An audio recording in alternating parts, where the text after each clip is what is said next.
بسم الله الرحمن الرحيم. السلام عليكم ورحمة الله وبركاته.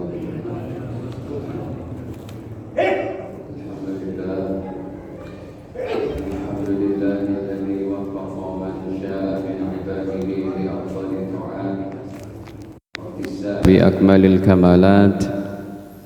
أشهد أن لا إله إلا الله وحده لا شريك له المتصف بجميع الصفات الكمالات، وأشهد أن سيدنا ونبينا محمدا عبده ورسوله أفضل المخلوقات، صلى الله عليه وعلى آله وصحبه الأنجم النيرات، صلاة وسلاما دائمين ما دامت الأرض والسماوات. أما بعد، فيا معشر المسلمين والمسلمات، أوصيكم ونفسي بتقوى الله، فقد فاز المتقون.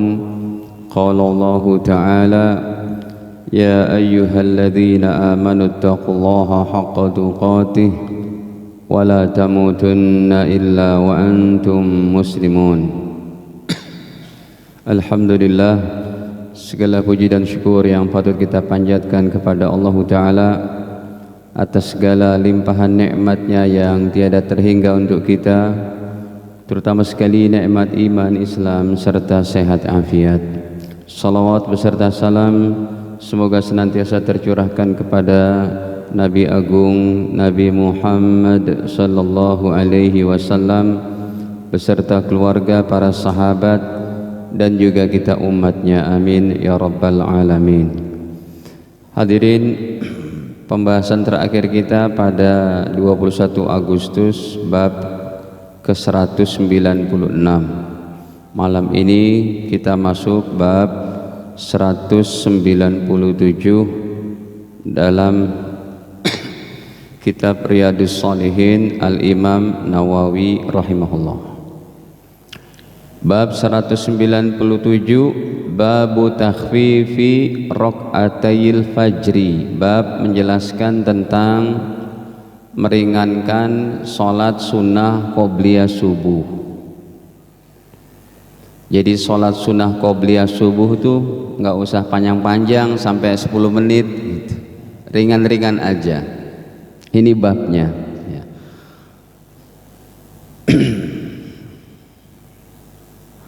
Wa bayani ma yuqra fihima, dan penjelasan tentang ayat-ayat yang dibaca dalam 2 rakaat qobliyah subuh. Wa bayani waqtihima, dan penjelasan tentang waktunya. Hadis pertama, Al-Imam Nawawi rahimahullah membawakan dari Aisyah. Saya agak gatel ya.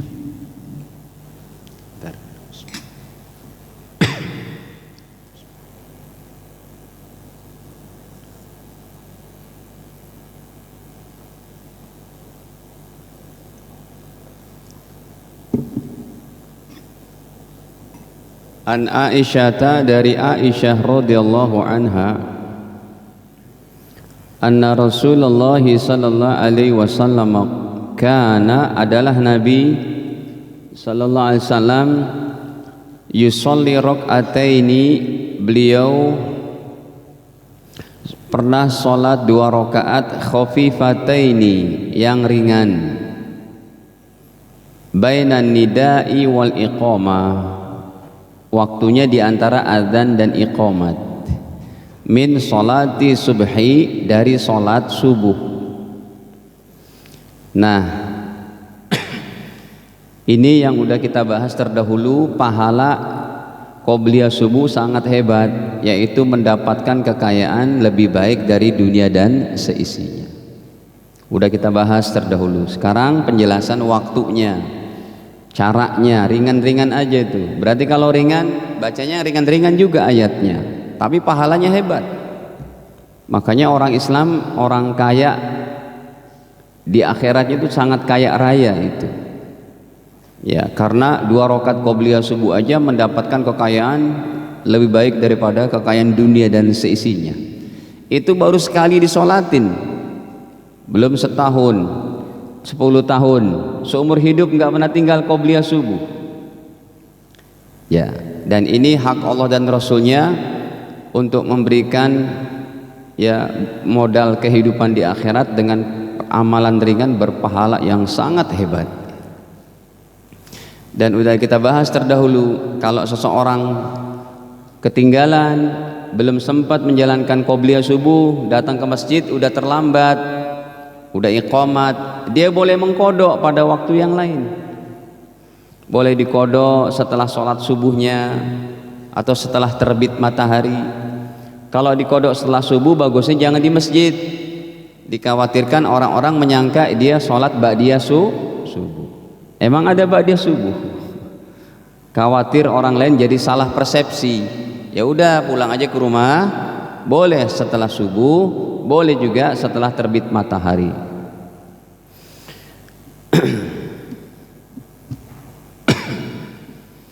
Wa fi riwayatin lahuma, ini hadisnya riwayat Imam Bukhari dan Imam Muslim, muttafaqun alaih, disepakati kesohihannya oleh dua ulama ini.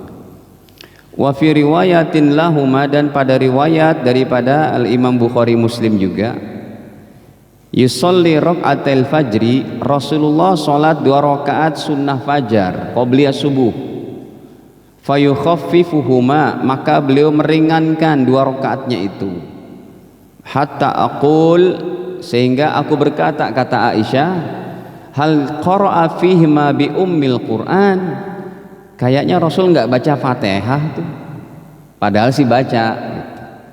Maksudnya kadarnya itu sangat ringkas, nggak baca doa iftitah, Allahu Akbar, takbir ihram, alhamdulillah waladhdallin, baca qul huwallahu ahad ataupun qul ya ayyuhal kafirun, Allahu Akbar. Rakaat kedua Fatihah, qul huwallahu ahad. Begitu ringannya Nabi. Ya. Kenapa dikatakan ringan oleh Aisyah dibandingkan semalam beliau tahajudnya yang 1 rakaatnya bisa 7 juz berjam-jam, makanya ini ringan disebutnya gitu.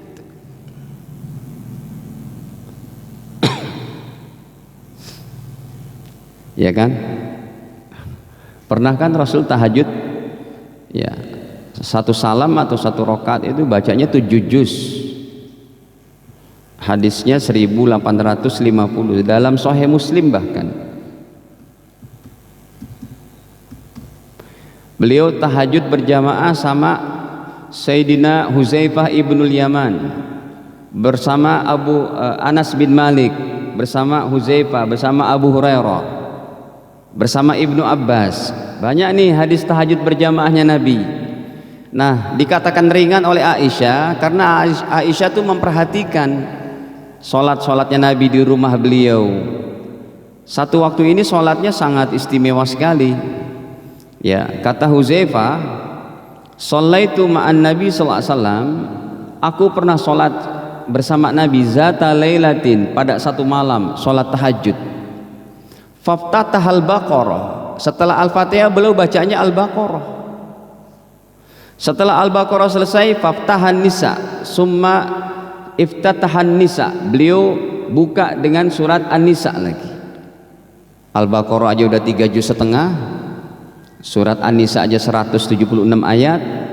Faqara'aha summa iftataha Ali Imran. An-Nisa selesai, balik lagi baca Ali Imran, masih 200 ayat. Jadi dibandingkan dengan tahajudnya semalam sama qobliyahnya, makanya Aisyah bilang ringan kok sholatnya Nabi akan qobliyah subuhnya itu gitu. Baik, tadi mana ya nih, jadi Aisyah katakan, apakah Nabi baca Al-Fatihah itu ya? Baca sih. Wa fi riwayatin li Muslim, dan pada riwayat Imam Muslim, kana yusolli raq'atil fajri, adalah Rasul salat 2 rakaat qobliyah subuh. Idza sami'al adzan, kalau beliau sudah mendengar adzan, adzannya tuntasin dulu karena sunnah menjawab adzan, serta ada ijabah tuh setelah adzan. Ya, setelah adzan kita baca Allahumma shalli ala sayyidina Muhammad wa ala sayyidina Muhammad.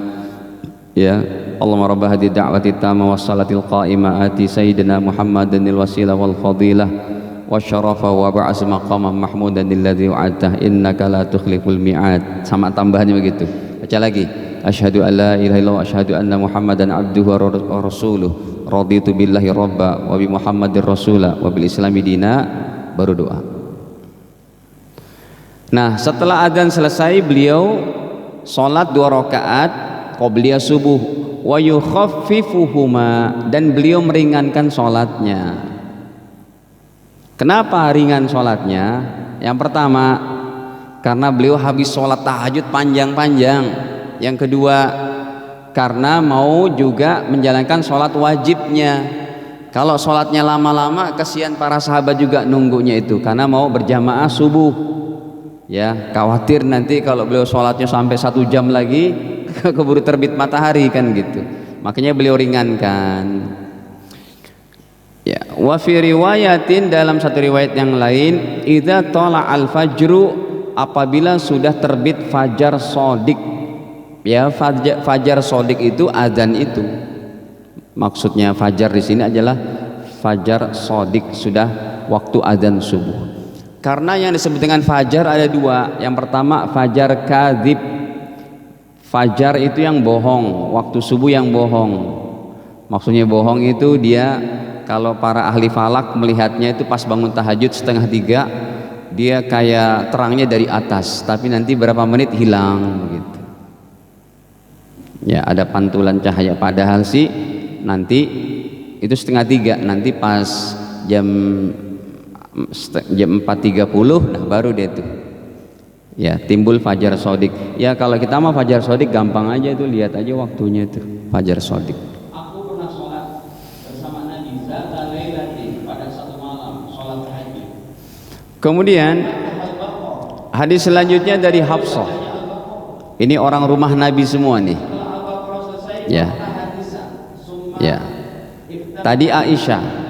Kalau Aisyah anaknya Sayyidina Abu Bakar.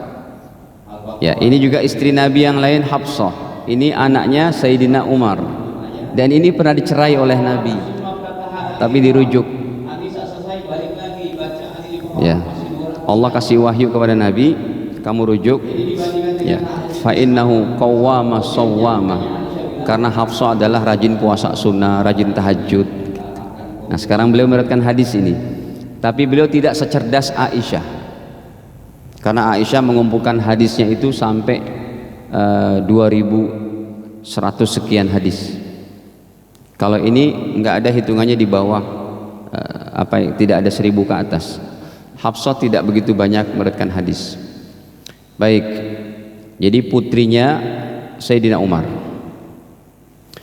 Anna Rasulullah sallallahu alaihi wasallam kana, adalah Nabi SAW sesungguhnya, idza adzanal muadzin li subhi, apabila muadzin sudah mengumandangkan adzan subuh, wa bada subhu, dan sudah tampak waktu subuhnya itu, shalla rakaatain khafifatain.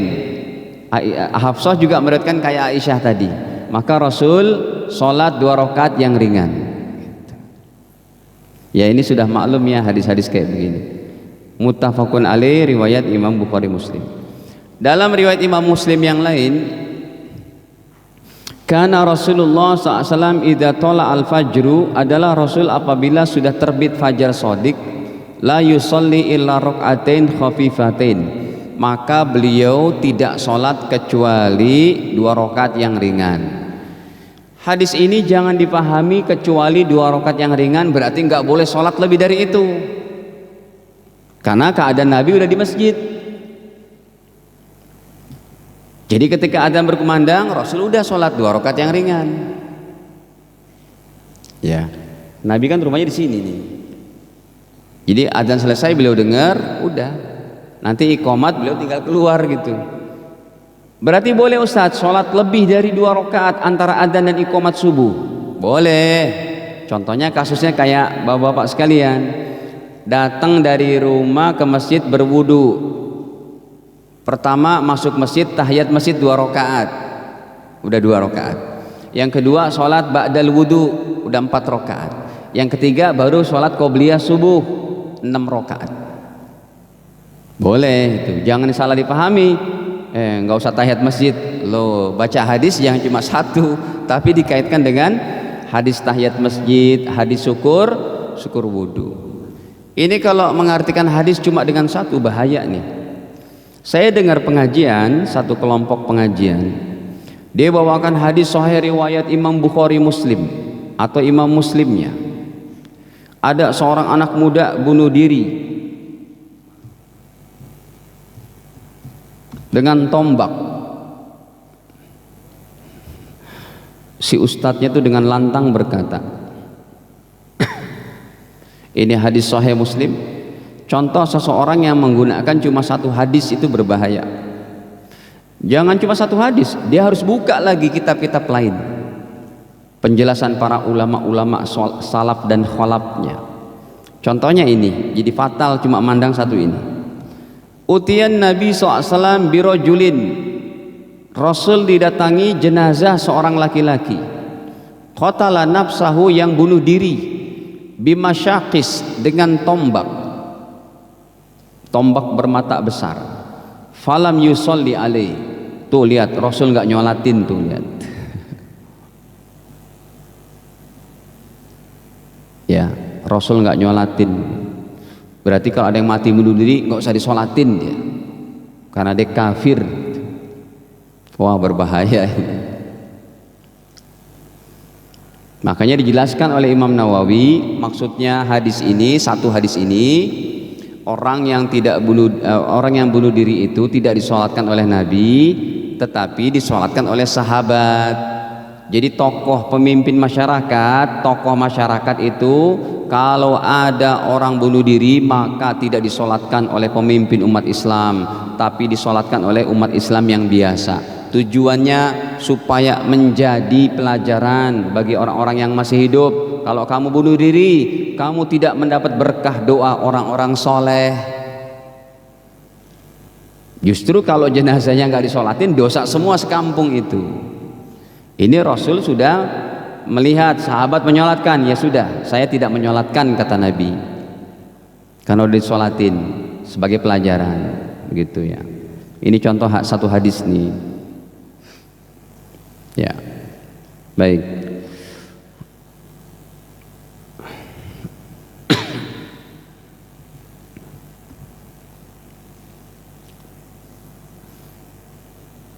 Dari hadis tadi bunuh diri itu ada yang bilang bahwa orang yang mati bunuh diri adalah murtad. Ya belum tentu. Ya, belum tentu. Selama dia keluarganya keluarga muslim, wajib disolatin gitu. Ta'arudnya, pertentangannya dengan apa? Dengan hadis-hadis apa? Oh, banyak hadisnya. Selama dia masih muslim, tidak murtad, ya, dan tidak menghalalkan perbuatan dosanya, tetap dia adalah masuk surga gitu. Ya, contohnya ini dalam hadis Sahih Bukhari yang sering kita baca deh. Kata Nabi, sekalipun dia masuk neraka tapi tidak kekal. Ya. Contohnya bahwa yang paling gampang aja nih, nomor 44 dalam Sahih Bukhari itu. Yukhraju minan nar. Orang Islam yang mati bunuh diri memang masuk neraka karena dia belum sempat tobat, bisa jadi masuk neraka. Tapi nerakanya bukan seperti yang dipahami, jadi kekal. Karena kalau orang Islam ya berdosa besar selama tidak kafir, musyrik, murtad, kata Nabi, yukhraju minan nar. Ini nomor 44, masih awal-awal. Akan dikeluarkan dari api neraka man qala la ilaha illallah.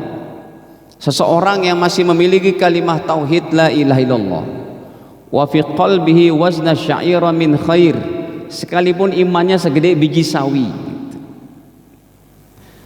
Jadi perkataan orang mati bunuh diri kekal dalam neraka, ya, khalidan fiha ataupun khalidan mukhallada, itu maksudnya bukan dia kekal selamanya, tapi ya dia tetap akan dikeluarkan karena dipandang dari hadis-hadis dan dalil yang lain, dan cukup banyak gitu. Ini sebagai perbandingan saja. Baik, kita kembali hadirin.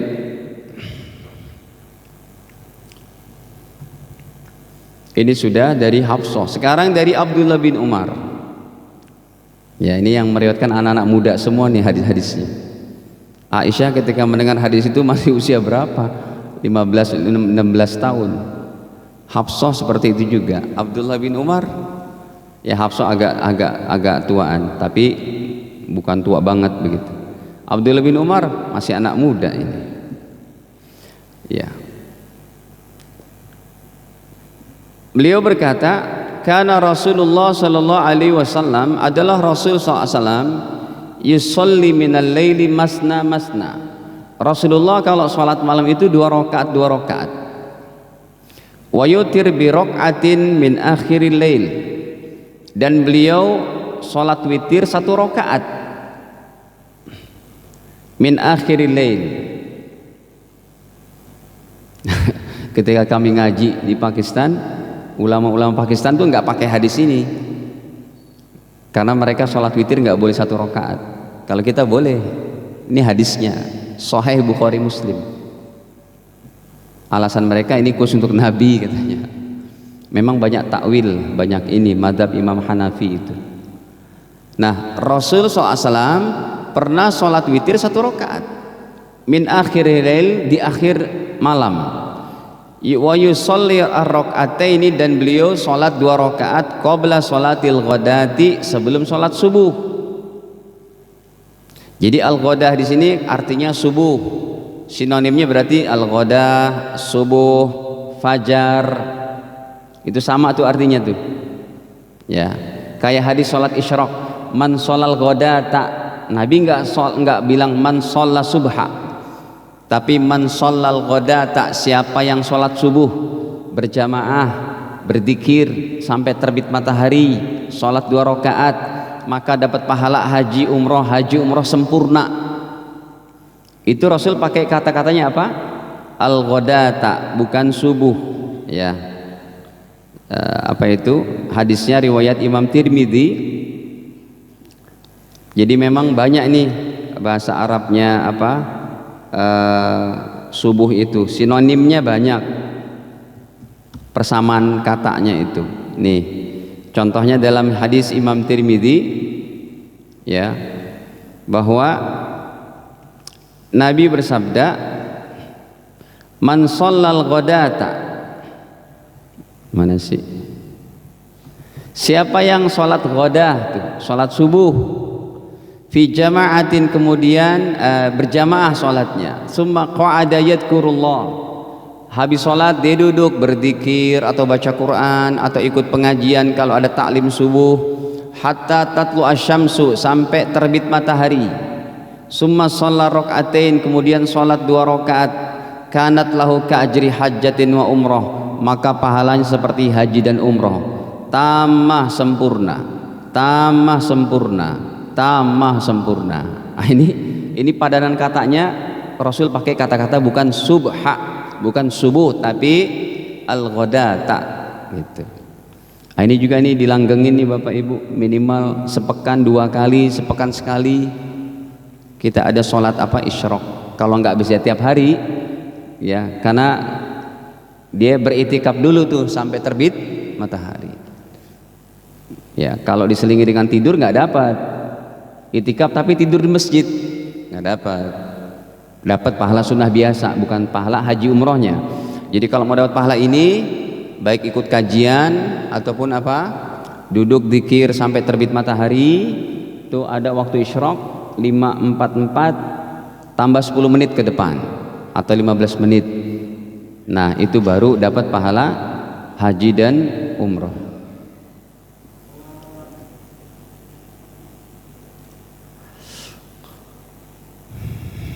Baik. Wa ka'annal adzan bi udhunaih, ya, dan seakan-akan adzan aja baru berkumandang itu. Jadi adzan selesai beliau langsung sholat. Muttafaqun alaih, riwayat Imam Bukhari Muslim. Banyak ya hadis-hadisnya sama Imam Nawawi dibawakan. Ini cuma qobliyah subuh nih, masih mandek di qobliyah subuh. Belum qobliyah zuhur, belum ba'diyah zuhur. Baik. Hadis yang lainnya dari Ibnu Abbas, anak muda juga. Memang perawi hadis semuanya anak-anak muda, nggak ada sahabat yang sepuh gitu. 7 orang ini rata-rata anak-anak muda. Ya, yang usianya masih belia banget waktu itu. Ketika Nabi meninggal dunia aja Aisyah baru 18-19. Dari Ibnu Abbas, anna Rasulullah sallallahu alaihi wasallam kana yaqra fi raqatil fajri. Oh, sekarang bacaannya nih.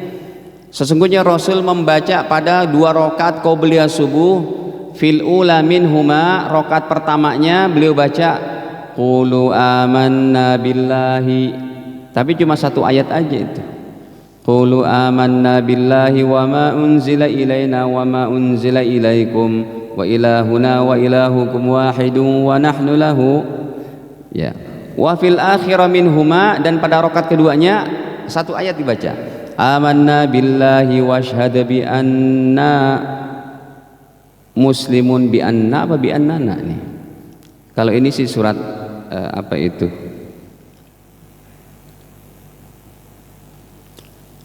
Amanna billahi washhad. Ada kan dalam surat apa Ustaz? Ya, Ali Imran, ya. Al-Maidah juga ada. Contohnya Al-Maidah 111 itu. Wa id auhaitu ilal hawariyina an aminu bi wa bi rasuli qalu amanna. Oh, enggak ada bilahnya ya. Amanna washhad bi annana. Nah, yang itu bi annana muslimun. Ya. Kemudian juga ini dalam rakaat terakhirnya dalam surat Ali Imran 64-nya itu. Ta'alau ila kalimatin sawa'in bainana wa bainakum. Apalagi? Alla ta'budu illallah wa bil walidaini, terus sampai akhir. Ini riwayat Imam Muslim. Rupanya beliau baca ayat yang panjang tapi 1 ayat 1 ayat. Baik, kita baca dulu yang lainnya. Sekarang dari Abu Hurairah. Nah, ini dia penghafal hadisnya terbanyak. Ketemu Nabi cuma 2 tahun 3 tahun, tapi menjadi perawi periwayat hadis terbanyak, 5.374 hadis. Karena beliau mencatat itu. Inilah satu-satunya sahabat yang mempunyai sumbangsi terbesar kepada umat Islam dengan hafalan hadisnya terbanyak, 5.374. Anna Rasulullah sallallahu alaihi wasallam qara'a fi raqatil fajr. Kalau yang tadi agak susah tuh kan Pak ayatnya tuh. Nah, ini ada nih dari Abu Hurairah. Nabi kalau baca 2 rakaat qobliyah subuh, qul ya ayyuhal kafirun. Ini kan ayat andalan kita nih, Pak. Ya kan? Qul ya ayyuhal kafirun la a'budu ma ta'budun gitu. Ada imam masjid baca kuliah. Makanya seorang imam itu bagusnya setelah Fatihah jangan langsung baca ayat, tapi diam sejenak. Ya. Siratal ladzina an'amta 'alaihim ghairil maghdubi 'alaihim waladdallin. Amin. Kemudian dia nggak kasih waktu tuh, langsung tancap gas. Qul ya ayyuhal kafiruna la a'budu ma ta'budun wala antum 'abiduna ma a'budu wala ana 'abidum ma 'abadtum wala antum 'abidun. Enggak ketemu tuh lakum dinukumnya. Mondar-mandir di situ aja. Wala ana 'abidum ma 'abadtum. Yang belakang lagi sibuk baca Fatihah. Enggak sempat ngebetulin. Yang ngebetulin tukang sate dari luar. Lakum dinukum, tahu? Jadi bagusnya itu seorang imam ketika kayak di sini kan, ya. Setelah waladdallin dia diam sejenak. Itu saya dengar langsung tuh dari Mu'allim Syafi'i Hazami itu. Ya.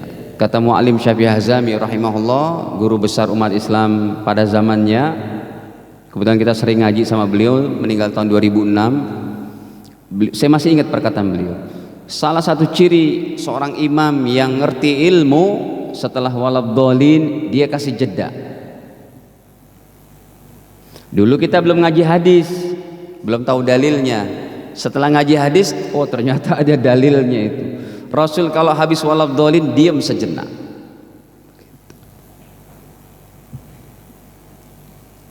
Baik. Jadi kuliah dan kulhu Allah. Ya udah, ini yang paling apa?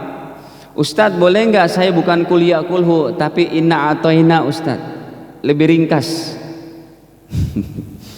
Inna atoina sama kulhu boleh aja. Atau Anda datang ke masjid waktu tinggal 1 menit. Aduh sayang nih kalau nggak sholat qobliyah, masih keburu deh. Ya udah, tapi dirinya jangan di depan sini, agak belakang. Nah, termasuk orang yang ngerti ilmu berarti waktu tinggal 1 menit, dia mau sholat qobliyah, ya udah nggak usah baca ayat, cuma baca apa? Fatihah. Fatihah ruku sujud bangkit, Fatihah ruku sujud 1 menit cukup. Gitu. Tapi lain kali jangan 1 menit. Terlalu apa itu? Terlalu cepat itu. Ya, Jakarta Bandung jadi cuma tinggal berapa menit aja itu.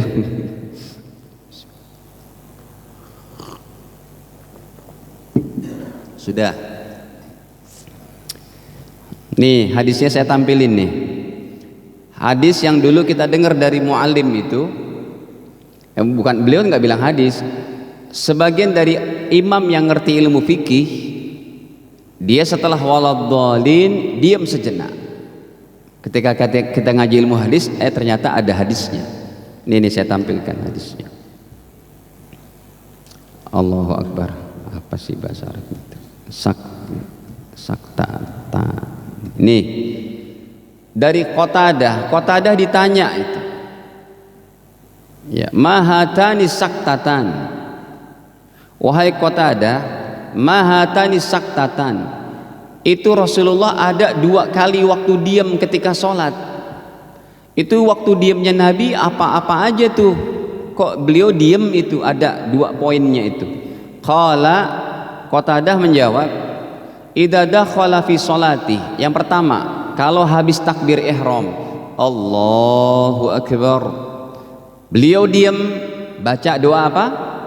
Iftitah atau istiftah. Itu yang pertama. Yang kedua diamnya, wa idza qara'a waladhdallin. Kalau sudah baca apa? Waladhdallin. Hadis ini hasan. Setelah waladhdallin diam sejenak. Diam sejenaknya imam, itulah saatnya makmum baca Fatihah. Sehingga kalau imam salah, makmum kayak tadi kuliah, makmum udah selesai dari kesibukan. Insya Allah mereka bisa memberikan lukmah, suapan kepada imam supaya imamnya meneruskan.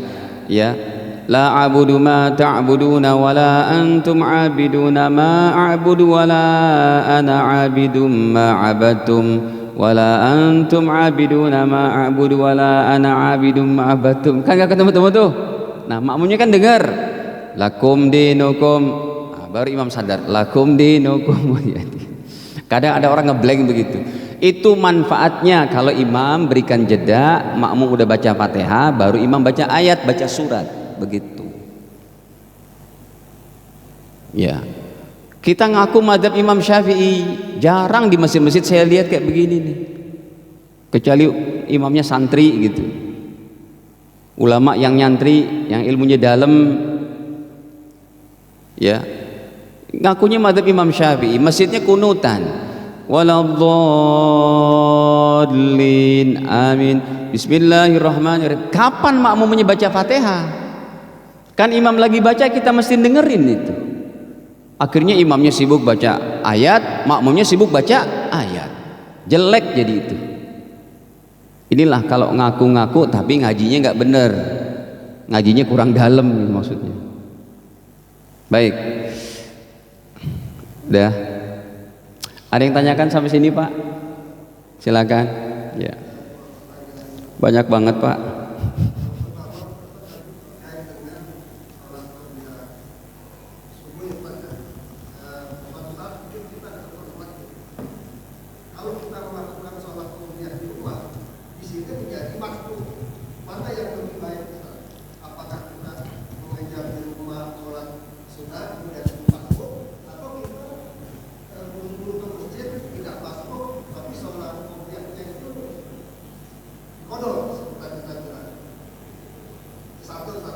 Yang kedua kesempatan makmum dan imam.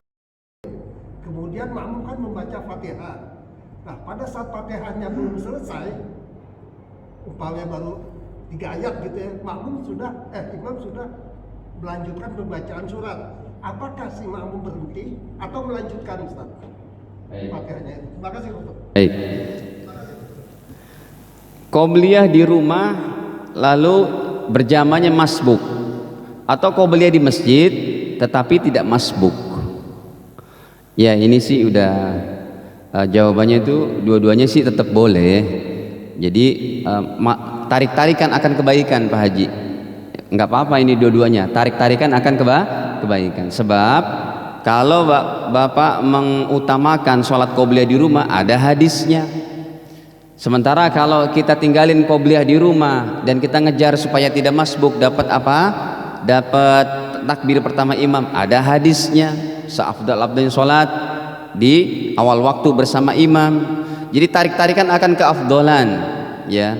Kalau bisa begini, bisa enggak? Kan subuh dikasih 10 menit, adzan kelar, udah langsung deh tuh qobliyah. Apa? Keperluan apa?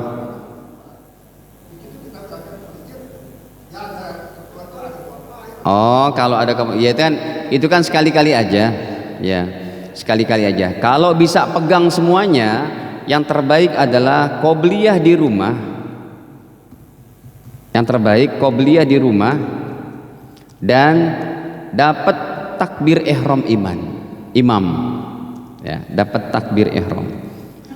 Jadi kalau sekali-kali kita udah mau ke masjid, sholatnya nggak di rumah, mau dapat ini, tapi tiba-tiba ke toilet sampai iqomat, ya udah sholatnya dikodok. Sholatnya boleh dikodok. Tapi sehari-hari kan gitu. Di masjid-masjid rata-rata qobliyah subuh berapa menit, Pak? Antara adzan iqomah 10 cukup, kecuali kalau rumah Pak Haji jauh banget. Ya, kalau rumah jauh banget, ya udah boleh pilih deh. Sekali-kali jadi masbuk, tapi sekali-kali sholat di rumah. Atau jangan masbuk, tetap di masjid, qobliyah subuhnya tetap di masjid, tapi usahakan sholat yang sunnah lainnya di rumah, yaitu tahajud. Gitu. Kayak Ustadz nih mau ngamalkan kayak gitu, gimana kita mau dia maghrib di rumah, orang mau ngajar dulu kan? Ya udahlah, lakukan di sini. Tapi ketika kita di rumah itu, karena rumah kita dekat dengan masjid dan adzan itu selalu 10 menit, keburu banget. Ini bagus. Kenapa? Karena kita jadikan sholat qobliyah ba'diyah kalau emang mampu di rumah. Hadisnya riwayat Imam Bukhari itu. Kata Nabi, sholat yang paling afdol adalah di rumah, kecuali sholat wajib.